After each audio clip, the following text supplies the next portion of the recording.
पिछले पार्ट में हमने देखा कि अंततः सबको पता लग ही जाता है कि मू हान असल में वांग फई है, पर राइट गार्ड ये सोचकर परेशान है कि अगर वांग गई और सैनिक सलाहकार पति पत्नी है तो वो और लेफ्ट गार्ड आखिर क्या है।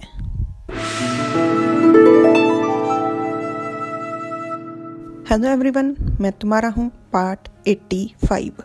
जाओ मेंग और बाकी सबको सच्चाई पता चलने के बाद कुछ दिनों तक उनकी हिम्मत नहीं हुई कि वो सैनिक सलाहकार से बात कर लें। हाउ दाओ कहता है वो लोग यहाँ पर हैं और जाओ मेंग कहता है चलो छुप जाते हैं। ये है क्लाउड शहर का नक्शा। क्लाउड शहर की व्यू रचना के कारण सेना आधे महीने से भी ज्यादा समय से बाहर बैठी हुई है, वो आक्रमण नहीं कर पा रही। हाउ दाओ कहता है क्लाउड शहर के 2 दरवाजे हैं, एक आगे वाला और एक पीछे वाला। मैंने लोगों से कहा है कि पीछे वाले दरवाजे पर पहरा दें ताकि दक्षिण पश्चिम का राजा कहीं भाग ना जाए। ये इलाका काफी ऊंचाई पर है और शहर की दीवारें बहुत ही मजबूत, तो हमला करना और अंदर घुस पाना आसान नहीं होगा। मू हान कहता है ये क्लाउड शहर तब बना था जब देश की शुरुआत हुई थी। ताजू ने अपना सहमति वाला पक्ष दिखाने के लिए चावल की तरी और मिट्टी के मिश्रण से काफी ऊंची दीवार तैयार की थी जिसे तोड़ना आसान नहीं। जाओ मेंग कहता है चावल की तरी और मिट्टी के मिश्रण से तैयार होने वाली दीवार तो कई गुना मजबूत हो जाती है, बिल्कुल तांबे और लोहे की दीवार जैसी मजबूत। इसे तोड़ना नामुमकिन है। हाउ दाओ कहता है सैनिक सलाहकार के पास तो बहुत ज्यादा ज्ञान है। जाओ मेंग हंसते हुए कहता है हाँ, सैनिक सलाहकार सच में। उसका हाथ मू हान का कंधा थपथपाने ही वाला था कि वो रुक जाता है। उसके मन में आता है मैं तो तकरीबन भूल ही गया था कि सैनिक सलाहकार की असली पहचान क्या है, और कहता है सैनिक सलाहकार सच में बहुत विज्ञानी है, प्रभावशाली, बहुत प्रभावशाली। और हाउ दाओ भी डरते हुए कहता है हाँ जी। राजकुमार बहुत देर सोचने के बाद कहता है पिछले दरवाजे के पश्चिमी भाग की तरफ 1 इंच तक दीवार चावल की तरी और मिट्टी के मिश्रण से नहीं बनाई गई। राजकुमार की बात सुन हाउ दाओ और जाओ मेंग दोनों एक साथ पूछते हैं वहां गई, आपको ये कैसे पता? पर राजकुमार उनकी बात का उत्तर देने की जगह आदेश देता है सेना 2 टुकड़ियों में आक्रमण करेगी। पहली टुकड़ी का नेतृत्व जाओ मेंग करेगा सामने वाले दरवाजे पर पहरा देने के लिए, और दूसरी टुकड़ी का हाउ दाओ पिछले दरवाजे पर हमला करने के लिए। जाते हुए राजकुमार मू हान के बिल्कुल पास आ जाता है और उससे कहता है जुन किंग, तुमने मुझसे क्यों नहीं पूछा कि मुझे कैसे पता दरवाजे के बारे में? तो मू हान मुस्कुराते हुए कहता है क्यों पूछूं? तो राजकुमार उससे कहता है अगर तुम पूछोगे तो मैं जरूर बताऊंगा। मू हान कहता है ऐसी खतरनाक परिस्थितियों में आने वाली पीढ़ी के लिए ताजू और महान लोग हमेशा कोई ना कोई विकल्प जरूर छोड़ते हैं। इसमें कोई भी हैरानी की बात नहीं कि राज परिवार के राज राजकुमार को पता हो। ताजू इस देश के पहले राजा का नाम है। राजकुमार कहता है ऐसा नहीं है, और मन में कहता है जाहिर सी बात है ये मुझे पिछले जन्म में इत्तेफाक से पता चला था जब मैंने सेना का नेतृत्व किया था इस शहर पर हमला करने के लिए। ऐसे कैसे ताजू जुन किंग का दिल मुझसे छीन सकता है? मू हान राजकुमार का सर सहलाते हुए कहता है जितने वांगई होशियार और समझदार हैं मुझे पूरा विश्वास है अगर ताजू ना भी होता तब भी आप ये बाजी जीत जाते। राजकुमार खुश होकर मन में कहता है जैसी कि मुझे अपनी पत्नी से उम्मीद थी, ये चाहे कुछ भी कह दे हमेशा सुनकर मेरा दिल गार्डन हो जाता है।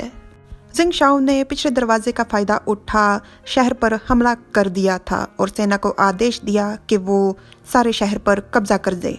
दरवाजे को तोड़ने के लिए सेना ने एक जोरदार हमला किया और दरवाजा एक ही झटके में टूट गया। जिंग शाओ ने सेना को आदेश दिया कि वो उपनगर की पहरेदारी करें और सुरक्षा करें, और शहर के अंदर केवल 5000 रक्षक सैनिकों को ही लेकर गया, और उन्हें भी उसने सख्ती से आदेश दिया था कि शहरवासियों को बिल्कुल भी परेशान ना किया जाए और सीधा दक्षिण पश्चिम राजा के महल पर हमला किया जाए। वो लोग महल में पहुंच जाते हैं। उनके सामने कुछ स्त्रियां और बच्चे थे जो राजकुमार से विनती कर रहे थे कि वो उन्हें छोड़ दे। मू हान इस बच्चे के पास जाता है और उसके सर को सहलाते हुए कहता है तुम डरो मत, हम तुम्हें बिल्कुल चोट नहीं पहुंचाएंगे। क्या तुम जानते हो कि बाकी सब लोग कहाँ गए हैं? तो वो बच्चा बताता है कुछ दिन पहले ही दादाजी महल छोड़कर चले गए, कुछ तायों और चाचाओं को साथ लेकर। राजकुमार कहता है दक्षिण पश्चिम राजा को खबर मिल गई होगी, इसलिए वो पहले ही भाग गया महल के गुप्त रास्ते के जरिए। हाउ दाओ पूछता है वहां गई, अब हम क्या करें? राजकुमार आदेश देता है कि हर जगह की जांच करो और वो गुप्त रास्ता ढूंढो। मोहन बच्चे को बेहद प्यार से कहता है, रो मत।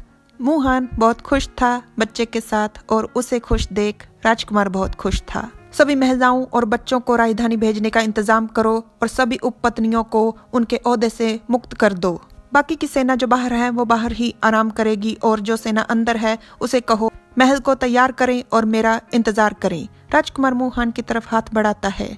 जुनकिंग, आओ चलते हैं, देखते हैं कि महल में क्या क्या है।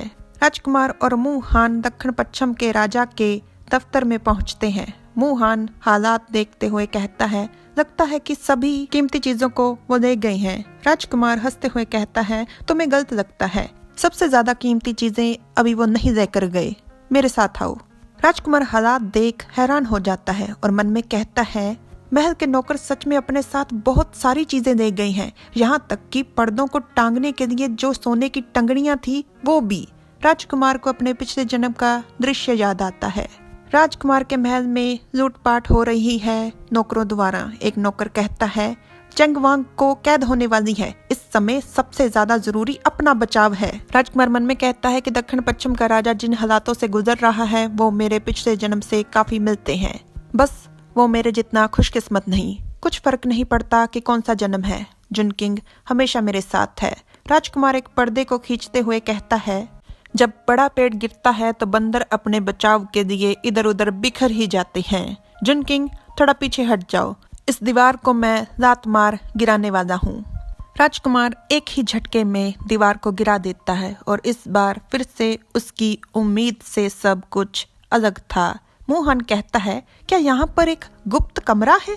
राजकुमार कहता है, दक्षिण पश्चिम के राजा ने तकरीबन इस कमरे को भी खाली कर दिया है। कमरे में गौतम बुद्ध की एक मूर्ति है और उनके सामने कुछ सामान पड़ा हुआ है। राजकुमार सामान को छूते हुए मन में कहता है, काश यहाँ पर वो सब चीजें अभी भी होती। राजकुमार मूर्ति के सामने पड़ा हुआ एक बक्सा खोलता है जिसमें एक खंजर होता है, जिसे उठा राजकुमार मन में खुश हो कहता है, दक्षिण पश्चिम का राजा दक्षिण पश्चिम का राजा ही रहा, खुशकिस्मती से उसे अच्छी चीजों की परख ही नहीं। मोहन आवाज लगाता है, लिटिल स्पून यहाँ आओ, इसे देखो, 9 गाने, 16 कविताएं और ये 16 संदर्भ का चित्र। इस चित्र की कीमत कम से कम हजारों सोने के सिक्के हैं। राजकुमार कहता है, अगर दक्षिण पश्चिम का राजा अपनी जान बचाने के लिए भाग रहा है तो अपने साथ चित्र और गाने ले जाना उसके लिए आसान नहीं है, इसे देखो जरा। राजकुमार मोहन की तरफ खंजर करता है। मोहन खंजर को खोल देख कहता है, बहुत ज्यादा खूबसूरत।